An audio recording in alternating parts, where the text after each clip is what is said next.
ദൈവത്തിൻ്റെ പരിശുദ്ധമായ നാമം മഹത്വപ്പെടുമാറാകട്ടെ. ദൈനംദിന അപ്പം എന്ന അനുദിന വചനചിന്തയിലേക്ക് ഏവർക്കും സ്വാഗതം. ഇന്ന് ഒരിക്കലും ലജ്ജിച്ചിട്ടില്ല എന്ന വിഷയത്തെ ആസ്പദമാക്കി ചില കാര്യങ്ങളെ നമുക്ക് ചിന്തിക്കാം.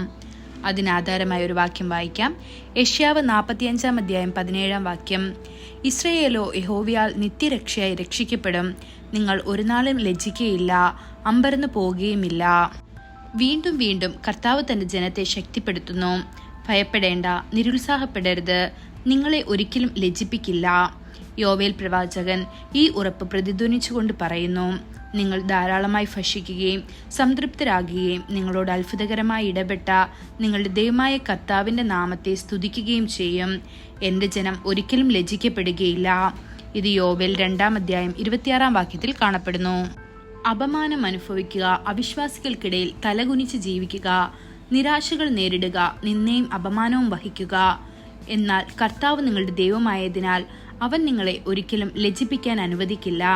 പകരം അവൻ നിങ്ങളുടെ ശത്രുക്കളുടെ സാന്നിധ്യത്തിൽ നിങ്ങളുടെ തല എണ്ണ കൊണ്ട് അഭിഷേകം ചെയ്യുകയും തക്ക സമയത്ത് നിങ്ങളെ ഉയർത്തുകയും ചെയ്യും. നിങ്ങളുടെ ഇപ്പോഴത്തെ സാഹചര്യം തോൽവിയായി തോന്നിയാലും കർത്താവ് നിങ്ങൾക്കായി എഴുന്നേറ്റ് നിങ്ങളെ ഉയർത്തിപ്പിടിക്കും. ദാവീദിന്റെ ഉദാഹരണത്തിനെതിരായ വിജയം. ദാവീദിന്റെ അനുഭവം പരിഗണിക്കുക. അദ്ദേഹത്തിന് ശക്തനായ ഗോലിയാത്തിനെ അഭിമുഖീകരിക്കേണ്ടി വന്നു. പരിചയസമ്പന്നനായ ഒരു യോദ്ധാവ്. അവൻ തന്നെ ഒരു യുദ്ധപരിചയമില്ലാത്ത ഒരു യുവ ഇടയക്കാരനായിരുന്നു. ബാഹ്യമായി അവൻ ദുർബലനും നിസ്സാരമനുമാണെന്ന് തോന്നി. പക്ഷേ ദാവീദ് ലജ്ജിച്ചില്ല. എന്തുകൊണ്ട്? കാരണം അവൻ കർത്താവിൽ ആശ്രയിച്ചു. കർത്താവ് അവന് വേണ്ടി യുദ്ധം ചെയ്തു. ഗോലിയാത്തിന്റെ നെറ്റിയിൽ കല്ലടിച്ച നിമിഷം ഭീമൻ തകർന്നു. പിന്നീട് ദാവീദ് സാക്ഷ്യപ്പെടുത്തി, ഞങ്ങളുടെ പിതാക്കന്മാർ നിങ്ങളിൽ വിശ്വസിച്ചു, അവർ വിശ്വസിച്ചു, നിങ്ങൾ അവരെ എത്തിച്ചു എന്ന്. ഇത് സങ്കീർത്തനം 22 അധ്യായം 4 വാക്യത്തിൽ കാണാൻ സാധിക്കുന്നു. ഹിസ്കിയയുടെ ഉദാഹരണം നോക്കിയാൽ കർത്താവിനെ പൂർണ്ണ ഹൃദയത്തോടെ വിശ്വസിക്കുന്ന ഒരു മനുഷ്യനായിരുന്നു ഹിസ്കിയ രാജാവ്. ബൈബിൾ പറയുന്നു, അവൻ ഇസ്രായേലിന്റെ ദൈവമായ കർത്താവിൽ വിശ്വസിച്ചു.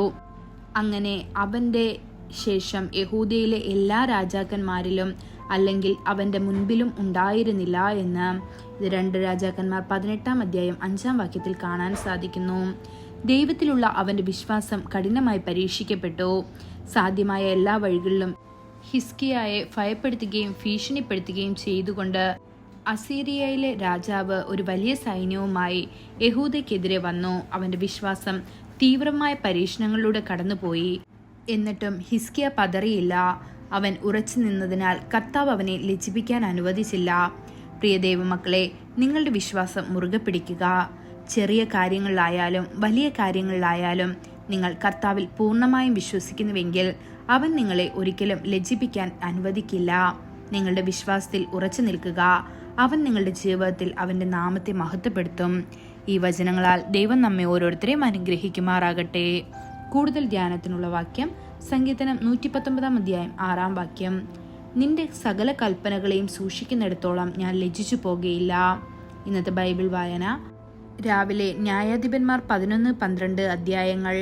വൈകുന്നേരം ലൂക്കോസ് 6 അധ്യായം 1 മുതൽ 26 വരെയുള്ള വാക്യങ്ങൾ. ആമേൻ.